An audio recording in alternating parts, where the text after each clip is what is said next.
Sir Isaac Newton वो scientist थे जिन्होंने अकेले अपने दम पर मॉडर्न साइंस का नक्शा बदल के रख दिया।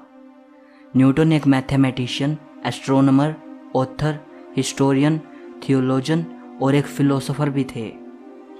आज वे दुनिया के सबसे महान वैज्ञानिकों में से एक माने जाते हैं। वीडियो को एंड तक देखते रहिए। आप इस महान वैज्ञानिक के बारे में 20 ऐसी बातें जानोगे जो शायद ही आपने पहले कभी सुनी होंगी। नंबर 20। हम बचपन से एक कहानी सुनते आए हैं कि एक दिन न्यूटन एक सेब के पेड़ के नीचे बैठे थे तो एक सेब टूटकर उनके सर पे आ लगा। तभी उन्होंने सोचा कि ये सेब नीचे ही क्यों आया, इधर उधर या ऊपर क्यों नहीं गया। और अगर चीज़ों को नीचे धरती पर ही गिरना होता है तो चांद भी तो ऊपर दिखाई देता है, वो नीचे क्यों नहीं गिरता। तब न्यूटन ने सोचा कि ज़रूर धरती में कोई फोर्स है जो चीज़ों को अपनी ओर आकर्षित करता है, और यहाँ से न्यूटन को ग्रेविटी का आइडिया आया। अब इस कहानी के बारे में बहुत सी राय हैं। बहुत से स्कॉलर्स कहते हैं कि ये सिर्फ बाद में बनाई गई एक कहानी है और एक फ्रेंच राइटर वोल्टेयर ने इस कहानी को पॉपुलर किया है। बहुत से स्कॉलर्स कहते हैं कि ये कहानी सच है, लेकिन सेब न्यूटन के सर पे नहीं बल्कि उनके आगे गिरा था। कहा यह भी जाता है कि वो सेब के पेड़ के नीचे नहीं बैठे थे बल्कि अपने घर की विंडो से सेब के पेड़ को देख रहे थे, और तब गिरते सेब को देखकर उन्हें ग्रेविटी का आइडिया आया। अब ऐसे भी एविडेंसेस मौजूद हैं जो इस कहानी को सच साबित करते हैं। ज़्यादातर स्कॉलर्स मानते हैं कि न्यूटन ने इस सारी घटना को अपने ही समय के एक वैज्ञानिक और लेखक विलियम स्टुकली को बताया था।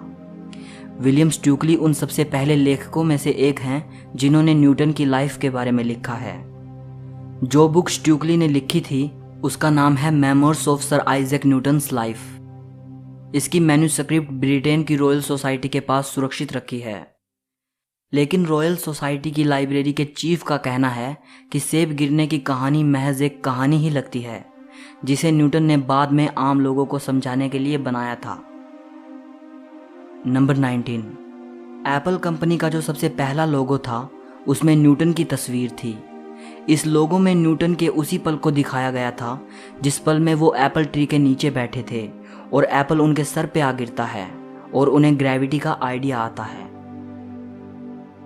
नंबर 18। 1665 में इंग्लैंड के कैम्ब्रिज शहर में प्लेग की बीमारी फैल गई थी। उस वक्त न्यूटन कैम्ब्रिज के ट्रिनिटी कॉलेज में पढ़ाई कर रहे थे। न्यूटन और उसके सभी क्लासमेट्स को प्लेग से बचने के लिए उनके घर रवाना कर दिया गया। यही टाइम न्यूटन की लाइफ का सबसे प्रोडक्टिव पीरियड साबित हुआ। यही वो टाइम था जब उन्होंने कैलकुलस का आविष्कार किया और वो चीज़ हमें दी जिसे आज न्यूटोनियन फिजिक्स कहते हैं। नंबर 17। न्यूटन ने कई सालों तक अपनी डिस्कवरीज को दुनिया से छिपाए रखा। कई सालों तक उन्होंने इस बारे में किसी को भी नहीं बताया। शायद उन्हें इस बात का डर रहा होगा कि लोग उनकी की गई खोजों को सही नहीं मानेंगे। नंबर 16। एक साइंटिस्ट होने के बावजूद भी वो बड़े धार्मिक इंसान थे। उन्होंने खुद लिखा है कि ग्रेविटी हमें ग्रहों की गति के बारे में बताती है, लेकिन ये नहीं बता सकती कि इन ग्रहों को गति में किसने सेट किया है। ईश्वर सभी चीज़ों को नियंत्रित करता है और जानता है कि क्या है और क्या किया जा सकता है। नंबर 15।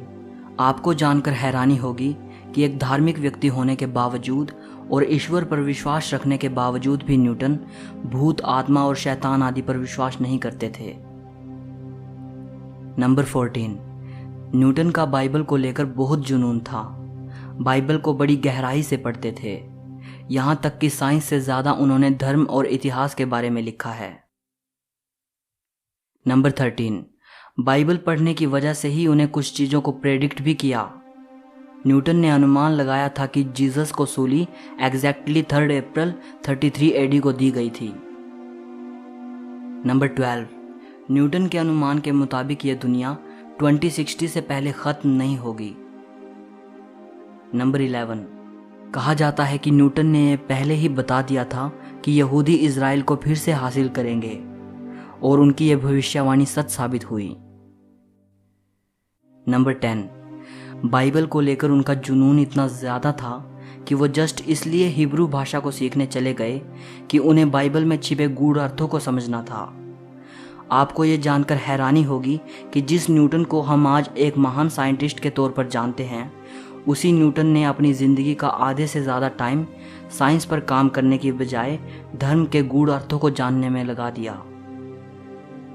नंबर 9, जिस साल ग्रेट साइंटिस्ट गैलीलियो गैलीली की डेथ हुई थी, सेम उसी साल सर आइजैक न्यूटन का जन्म हुआ था। नंबर 8, जब न्यूटन का जन्म हुआ तब वो नॉर्मल नहीं थे। उनका आकार और वजन बहुत कम था। वे समय से पहले पैदा हुए थे। उनकी मां ने बताया था कि उनका आकार इतना कम था कि वे एक छोटे मग में समा सकते थे, इसलिए इनके जिंदा बचने की उम्मीद बहुत कम थी। नंबर 7, आइजैक न्यूटन के फादर का नाम भी आइजैक न्यूटन ही था। नंबर 6, न्यूटन के जन्म के 3 महीने पहले ही उनके फादर की डेथ हो गई थी। नंबर 5, न्यूटन ने आजीवन शादी नहीं की। नंबर 4, न्यूटन की मां चाहती थी कि वे फार्मर बने। उनका जन्म भी एक फार्मर फैमिली में हुआ था, लेकिन न्यूटन को फार्मिंग बिल्कुल पसंद नहीं थी।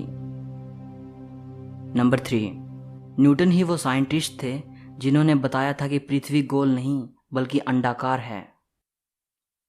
नंबर 2, जिस एप्पल ट्री से न्यूटन को ग्रेविटी का आइडिया आया था, उस ट्री का वंशज आज भी इंग्लैंड में मौजूद है। हालांकि जो ओरिजिनल ट्री था वो 1815 से 1820 के बीच नष्ट हो गया था।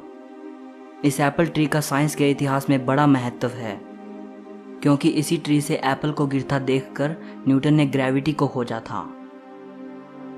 नंबर 1, इसी ट्री की लकड़ी का टुकड़ा सर आइजैक न्यूटन की तस्वीर के साथ स्पेस में भी भेजा जा चुका है, ताकि न्यूटन ने आज हमें और साइंस को जो दिया है उसके लिए उनका आभार व्यक्त किया जा सके और उस एप्पल ट्री को जीरो ग्रेविटी का एहसास कराया जा सके।